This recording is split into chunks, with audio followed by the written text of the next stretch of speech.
always be ready to share a reason for the hope that lies within you. And the first time I met a Christian who was ready with that was in college. So I've already decimated the faith of a lot of people going up to college. And then I get to college, very confident in myself, and I meet a friend.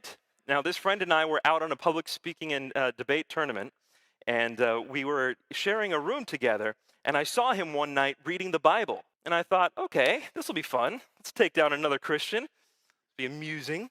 And so I look at my friend, his name was David. I said, David, do you realize that book you're reading is not trustworthy? It's been corrupted over time. And he's reading his Bible, and he closes it, and he says, go on. Which should have been a sign for me that this wasn't going to go my way, but I just kept going. And I said, David, Jesus spoke Aramaic, did he not? And then the earliest church was in Palestine, it was in Jerusalem, it was in Israel, so they must have spoken Hebrew. But by the time the New Testament's written, it's written in Greek. So you have a translation of Jesus' words before it's ever written down. And then the New Testament that lasted the longest period of time in the church was not actually in Greek, it was in Latin. So you have another translation, then it's in Latin for 1,000 years before it comes into German, and from German it goes into English, and that's where we get the KJV. It's a translation of a translation of a translation of a translation of a translation, which is why you have the KJV, the NIV, the ESV, the NASB, the who knows what V. You got so many versions of the Bible, how can I know which one's actually the Word of God? Now that had worked on many Christians, and I was ready for him to crumple under the weight of my argumentation. But David looked at me and he said, Nabeel, let me ask you a question. Just a few minutes ago, I heard you speaking to your mom on the phone. Was that in English? I said, no. And he said, but when you told me what she said, you told me in English. Was that a corrupted translation? No. He said, Nabeel, when you are multilingual, you can take a message that's given in one language and accurately translate that message into another language, and you've preserved the message. And that's exactly what the disciples did. They're able to listen to Jesus, whatever language Jesus spoke, and write it in Greek. And of that Greek New Testament manuscript, we have in our possession over 6,000 copies today. And he said, Nabeel, if we didn't have any one of those copies, we have in our possession over 10,000 Latin, Coptic, and Syriac translations of the early Greek New Testament manuscripts. And he said, if we didn't have any of those translations, we have over 30,000 quotations of the New Testament from the early church fathers with which we can reconstruct virtually the entire New Testament many times over again. Nabeel, we know with certainty the message of the original New Testament. And I looked at him and I said, David, you're making this up. I said, I've talked to dozens of Christians. No one have told me this before. He said, you think I'm making this up? I said, yeah, I think you're making this up. He said, well, you better bring it. I'm like, it's been brought. Let's go. And so from that point on, David and I start arguing about these things, but we do it in a pursuit of truth. In fact, we start arguing so much that we decide to start signing up for classes together so we can sit in the back and argue with each other the whole time. We go to each other's houses and study and just argue some more. And over the course of time, because we spent so much time together in pursuit of truth, we became best friends. I ended up being one of the groomsmen at his wedding. I was there when his first child was born. All of this time I spent with him, becoming closer to him. And in that, I knew that David would take a bullet for me. And when you can trust someone and they share the gospel with you, it makes a huge impact. If you don't know you can trust someone and they tell you to lay down your life and pick up the cross, why would you listen to them? But if you have someone who's trying to tear down your worldview and you know that they love you, then you will engage with them and you will listen to them. So that friendship was absolutely critical in order for me to begin to hear the gospel. And it took a long time. This wasn't an overnight event. But after about a year, I came to the conclusion, all right, the New Testament manuscripts are reliable. I didn't believe in the gospel or anything like that. It was just the New Testament manuscripts. It took me a year. But I realized the way that the New Testament manuscripts proliferated, the way they were written down and sent throughout the early church, there was no one who's able to control these manuscripts and edit them in such a way that a change would not be detected. Simply no way to do that. So after about a year, I came to the conclusion that there is no way for the New Testament to have been uniformly and undetectably altered. Not possible. And so I went back to David and I said, all right, David, I see that the New Testament is reliable, but I don't see Jesus claiming to be God anywhere in the New Testament. Now keep in mind, this is the biggest sticking point for Muslims. Because like I said earlier, Muslims believe that Jesus is the Messiah. Muslims believe that Jesus was the most miraculous man who ever lived. Some Muslims believe he was the only sinless prophet, truly sinless prophet who ever walked this earth. But the moment you say Jesus is God, in a Muslim's eyes, you are committing the worst blasphemy you could ever possibly commit. The Quran says very clearly, chapter 4, verse 171, as well as chapter 5, verse 72, that if you believe Jesus is God, you will go to hell. There's no arguing with that in the Muslim worldview. Chapter 5, verse 116 shows Jesus having a conversation with Allah, and Allah asked Jesus, did you ever tell people to worship you? And he said, by no means. Do I have the right to tell them to do something like that? And so the idea that Jesus is God is blasphemy in Islam, and they're trying to defend God when they say there's no way Jesus is God. So the question for me, now that I came to the point of realization that the New Testament was reliable, I said, okay, fine. But Jesus never claims to be God in that. And now I began to study with a little bit more depth. I began to try to look at things. My friend David first handed me the Gospel of John. He said, here, read that. And as I read the Gospel of John, John chapter 1, verse 1 says that Jesus is God. Don't have to go too far. In the beginning was the Word was with God, and the Word was God. Well, what is the Word? You go down to verse 14. The Word became flesh and dwelt among us, and we beheld His glory. I'm looking at these sets of verses, and I'm trying to find a way around this because, again, from childhood, I've been told Jesus couldn't be God. And now that I believe the New Testament's reliable, how could it possibly say this? So the way I defended that was by saying, well, Jesus isn't saying he's God here. This is John, the author. I want to see Jesus say he's God. Then as you go through the Gospel of John, you see things that Jesus says, like in John chapter 8, verse 58. Some Jews ask him, they say, you're not even 50 years old, yet you claim to have seen Abraham. And Jesus' response is, Amen, Amen. Before Abraham was born, I am. Now, you know, when you're Muslim, you haven't heard the term I am before. You don't know what that means. But when someone points you to Exodus chapter 3, verse 14, where God tells Moses that his name is Anohu, I am, that now it begins to make sense what Jesus is saying. Someone asks him, you're not even 50 years old. Jesus' response is, I am. I eternally exist even before Abraham was born. Yes, because he's taking the name of the God of Moses. It's pretty clear. And by the way, if there are any Muslims listening and thinking that's not convincing enough, go to John 20:28, where someone calls Jesus God, and Jesus' response is basically, finally, took you long enough. So then my response to that was, well, forget the Gospel of John. It was written too late. That's not reliable. I want to go to the first Gospel. I want to see where it was written early on. Did Jesus claim to be God? Fortunately, I don't have all the time to go into the details here, but I will tell you this.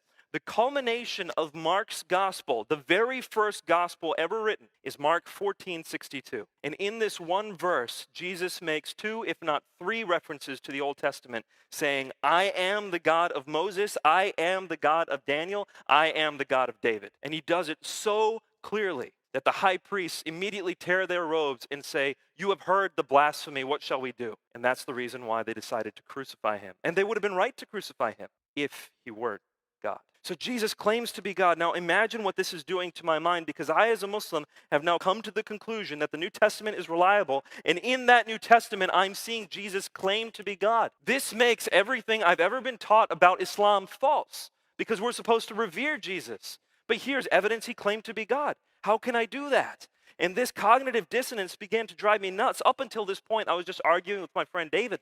But now I come to the realization that this investigation may very well determine the course of my life. And so I start praying fervently. And in the middle of these prayers, I go back to my friend David and I say, well, I need to have a case. I need to have good, solid reasoning for what would make Christianity true. Because Christians believe all kinds of things. There's different denominations. Some Christians believe this. Some Christians believe that. What is the thing that would make the core of Christianity true? And I found it in Romans chapter 10, verse 9. Paul says, if you confess with your mouth that Jesus is Lord and believe in your heart that God raised him from the dead, you will be saved. You didn't know there was going to be a pop quiz involved. Confess with your mouth that Jesus is Lord and believe in your heart that God raised him from the dead, you will be saved. Jesus has to be God, he has to die on the cross, and then rise from the dead for Christianity to be true. Now, this is actually a very interesting case. By the time I was wrestling with some of these things, I was in medical school. As a fourth-year medical student, I spent a lot of time in the psychiatry ward, spent a lot of time working in the psychiatry ward. And while I was there, I used to see people come up and say to me in delusions of grandeur, Nabeel, I am God. And my response to them would be, well, we have a room for you. Come on in. To claim to be God is pathological.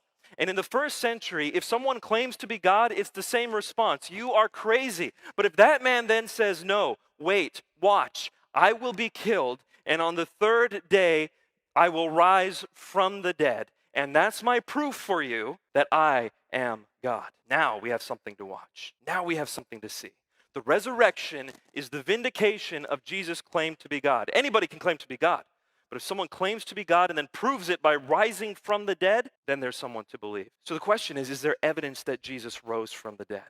Again, if some people want to ask questions about this, or if it wants to come up in the Q&A, then we can discuss it a little bit more. But as I investigated the evidence surrounding Jesus' death, I came to the conclusion that the evidence pointed uniformly to the fact that Jesus rose from the dead. Now, there's something very profound in that, because as a Muslim, the Quran doesn't even let you believe that Jesus died on the cross. The Quran says in Surah An-Nisa, which is chapter 4, verse 157, وَمَا قَتَلُوهُ وَمَا صَلَبُوهُ وَلَكِنْ شُبِّهَ لَهُم. He was not killed, nor was he crucified, but so it appeared to them. So the Quran denies that Jesus was killed by crucifixion. But if you study the history of Jesus' life, I'm not talking about Christians studying the history of Jesus' life. I'm talking about atheist, skeptical, agnostic scholars like Paula Fredrickson, like Marcus Borg, like Bart Ehrman, none of whom are Christians. All of them say, if we can know anything about Jesus' life, it's that he died by crucifixion under Pontius Pilate. The death of Jesus is the most solid fact regarding his life, historically speaking, and that alone challenges the truth of the Quran. And as a Muslim, I had to really wrestle with that. And then I have all this evidence that he actually rose from the dead. If you want some of that evidence, I would suggest you read a book called The Case for the Resurrection of Jesus by Gary Habermas and Mike Licona. So I'm seeing this evidence, and I'm seeing a case for Jesus' deity and for Christianity being built up. So, by the way, this has taken 3 years of friendship with David to get to this point, not an overnight quest. So David and I are going home from a very manly place. We were at a smoothie bar. On the way back, David asks me, he says, Nabeel, we've been looking into this for quite a while. Where do you think the case for Christianity falls? From 0 to 100, if 0 was absolutely not true and 100 was absolutely true, where do you think the case for Christianity stands? I just thought about each criterion there. Well, it's 99% sure Jesus died on the cross, about 90% sure he claimed to be God, 90% sure he rose from the dead. I'm putting it at 80 to 85%, David. And he about spits out the smoothie, which is not cool because it was my car. And he looks at me and he says, Nabeel, well, why don't you accept the gospel then? And I said, David, it's because I'm 100% sure in Islam. Even if I'm 80 to 85% believing in the case of Christianity, the case for Islam is stronger. And he looked at me and he said, Nabeel, you haven't even looked critically at the case for Islam. And I said, I know, but I'm just that certain. I've heard evidences of the Quran from childhood. I've heard evidences of Muhammad from childhood. I am certain that Islam is true. And he says, well, put it to the test. And here's the critical thing.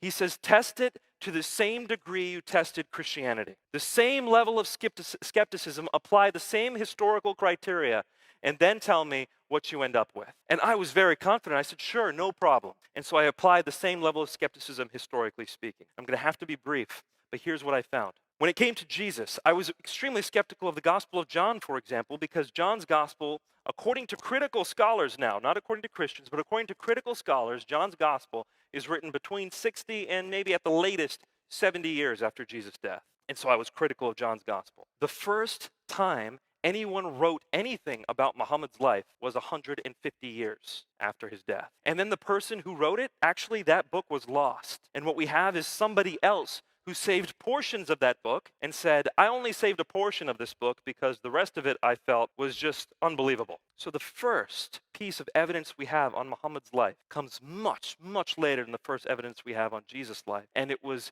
claimed by the person who saved it to have been unreliable. And I began doing the side-by-side comparison. Okay, what's the history of the Quran compared to the Bible? Okay, what's Muhammad's life look like? Now, I had been taught from childhood that Muhammad was the most amazing man who ever existed.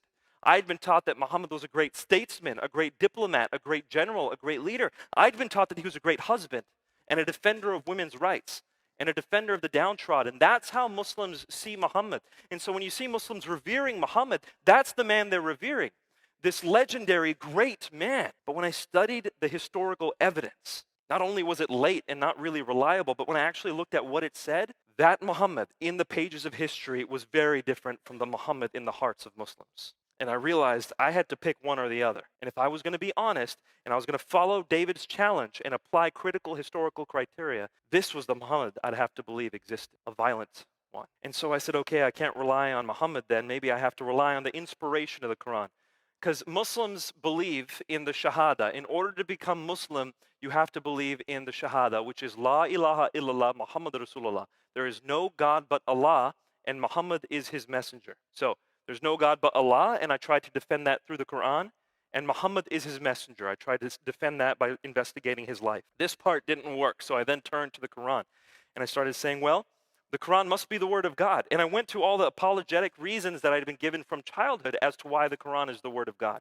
I'd been told the Quran had never changed. I'd been told that the Quran had miracles inside it, miraculous scientific knowledge. I'd been told that the Quran had prophecies of the future. And as I began to investigate each and every single one of these claims, again, with the same critical eye that I used on Christianity, it began to crumble. And when you apply, and I will say this now after having looked at many different worldviews, when you apply the same level of skepticism to Christianity to any other worldview, Christianity comes out on top every single time. And I'm talking way on top. I had a conversation just the other day with some friends at Oxford who were atheists, and they were telling me, Nabeel, I have issues with Christianity here, here, here, and here. And I said, I see that. But apply those same skeptical criticisms to atheism. And all of a sudden, a look of realization dawned upon them, because they were beginning to compare. And as Os Guinness says, someone who works with 𝗷𝗿𝗶𝗴𝗶 International Ministries, he says, comparison, contrast is the mother of clarity. And when I compared Islam to Christianity, I realized Christianity came way on top. Now, this is when my world fell into crisis, because I couldn't just all of a sudden accept the gospel. If I were to do that, then I would be bringing tremendous shame upon my family. And Muslim families often come from honor-shame backgrounds. So to give you an idea, everything my grandfather did, everything my great-grandfather did in preaching Islam was to build honor and pride in the community. And if their grandson, if their great-grandson became Christian, then it's as if I leveled all the honor they ever gained in their entire lives. And it's not just me who's going to be looked at with shame from my family, my mother and father who spent their whole lives pouring into me. If I become a Christian, I'm bringing shame to them, and I drag their reputation through the mud, and now their lives are destroyed because of my decision. And so these kinds of considerations make it extremely difficult for a Muslim to consider becoming a Christian. On top of that, there is something called the law of apostasy in Islam.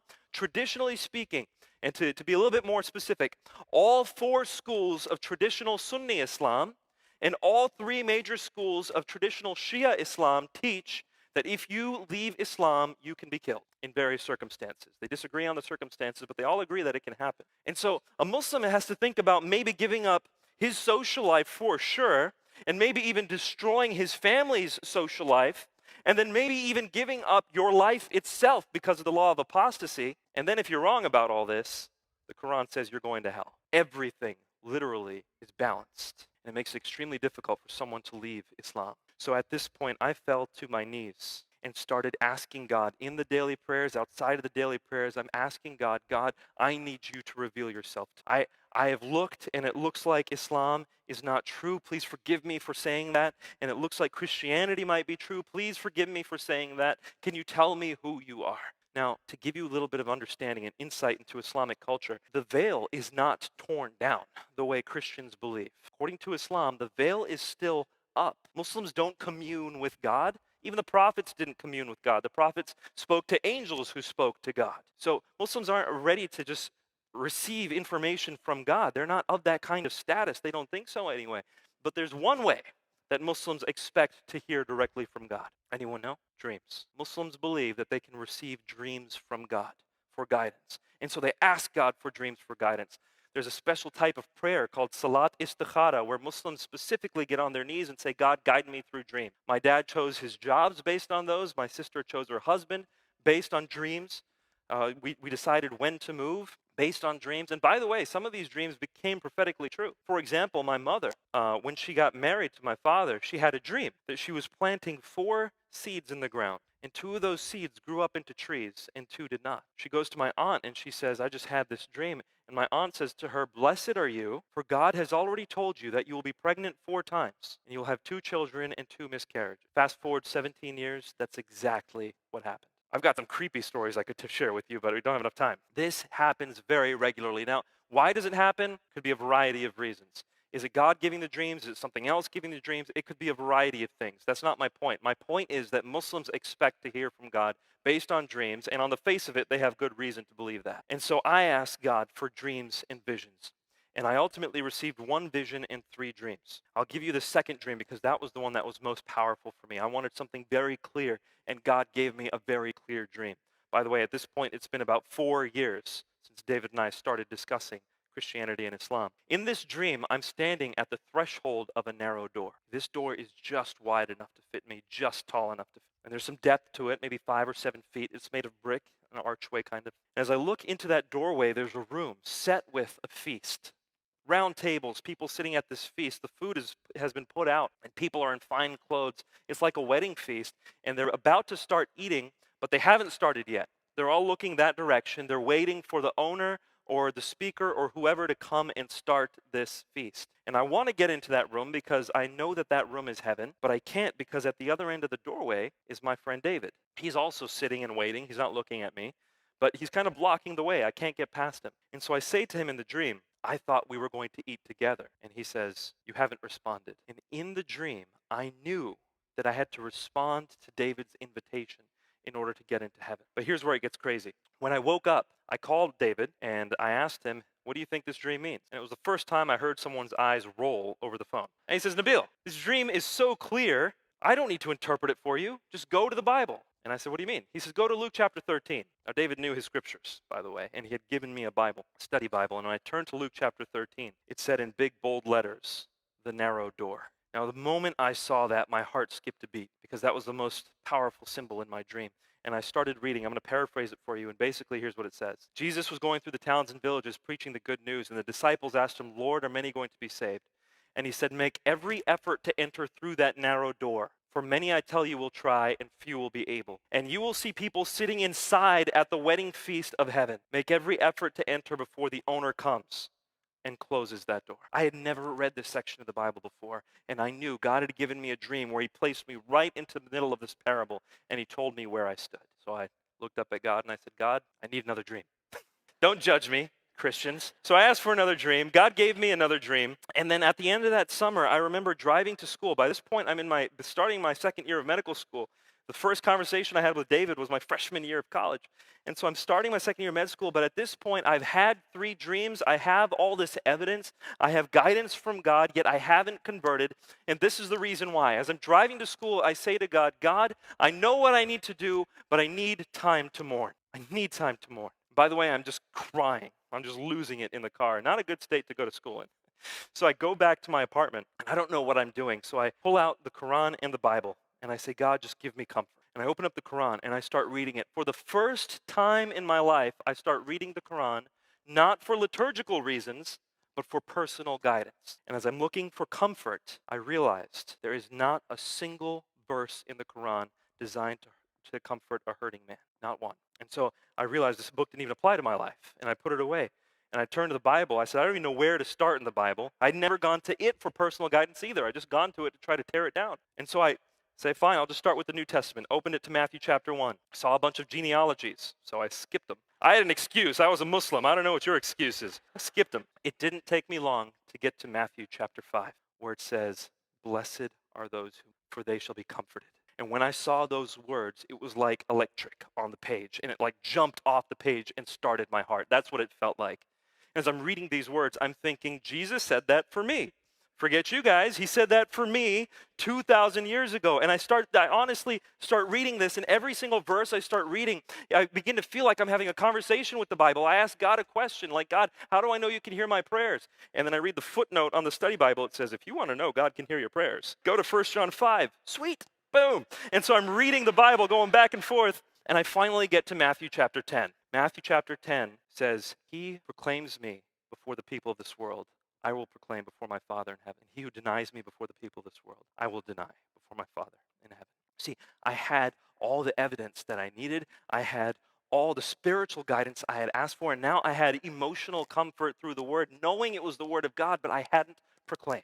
I looked at God and I said, God, if I do this, though, I have to give up my family. Matthew chapter 10's next verses, you want to know what they are? He who loves father or mother more than me is not worthy of me. As I read that, I said, God, it's not just my parents, though. It's my whole life. What the next verses say? He who is not willing to pick up his cross and follow me is not worthy of me. Yeah, God knows the cost that Muslims have to pay today, the cost that you might have to pay if you're listening to this is not a new cost. It's the cost the disciples had to pay from the very beginning. It's the cost we all must be ready to pay if we're going to follow Jesus. And so I got on my knees and I prayed something. No one had told me about the sinner's prayer. Prayed something that sounded very Muslim, but I did say, Lord, I believe you are Jesus, and I submit to you.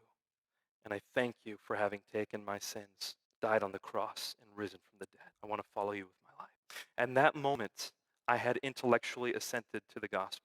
But I don't think I had really grasped the gospel quite yet. That wasn't until a few days later when I saw my father cry for the first time in my life. My father was a 24-year veteran of the U.S. Navy. To me, he was like my archetype of strength. He was like my Superman. And here's what he said to me, and this is all he said. Nabeel, today I feel as if my backbone has been ripped out from inside. And my mother didn't say a word. It was like there was a light that had been in her eyes up until that day, and I just turned it off. She hasn't been the same since. And after that conversation with them, I just fell on my knees and just started saying to God, God, why didn't you kill me? Why didn't you kill me, God? Because before they found out I was a believer, I was saved, I would go to heaven if you killed me. I'd be happy, you'd be happy, they'd be happy, we'd all be happy if you just killed me before I had to tell them, why didn't you kill me? And in that moment, you know how you get when sometimes you're crying, you just start repeating stuff?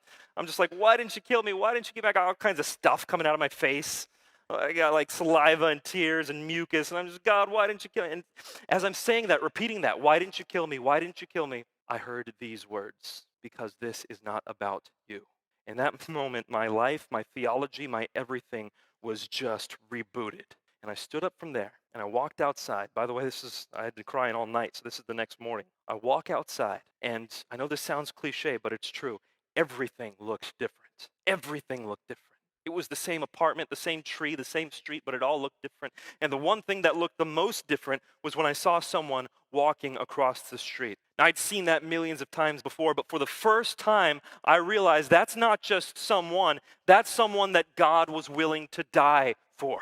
Think about this. As a Muslim, my whole life, I believed that God sat on his throne and he would never enter into this world, and he ruled us from above, and he gave us a bunch of things to do, and he would judge us at the end of time. But this story is that God was willing to enter into this world, in a filthy world.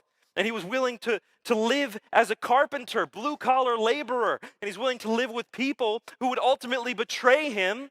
And then he's willing to go to a cross and suffer and die for the sake of sinners. Our God, who created the universe, all the stars in the sky, he just thought them into existence. That God is willing to die. And as he tells us that he loves us so much, he's willing to die for us, this is what he says. As I have loved you, so love one another. And if I'm willing to watch someone walk across the street and let them go about their day, and I'm not willing to love them so much that I'm ready to die for them, then how am I following Jesus? What does it mean to follow Jesus if he's willing to die for people who sinned against him and I'm not? How am I a follower of Jesus? And in that moment, I realized what the gospel was. The gospel is not something that you just hear and believe. If it doesn't change your life, it hasn't hit you yet. And in that moment, I realized that this God is worth everything.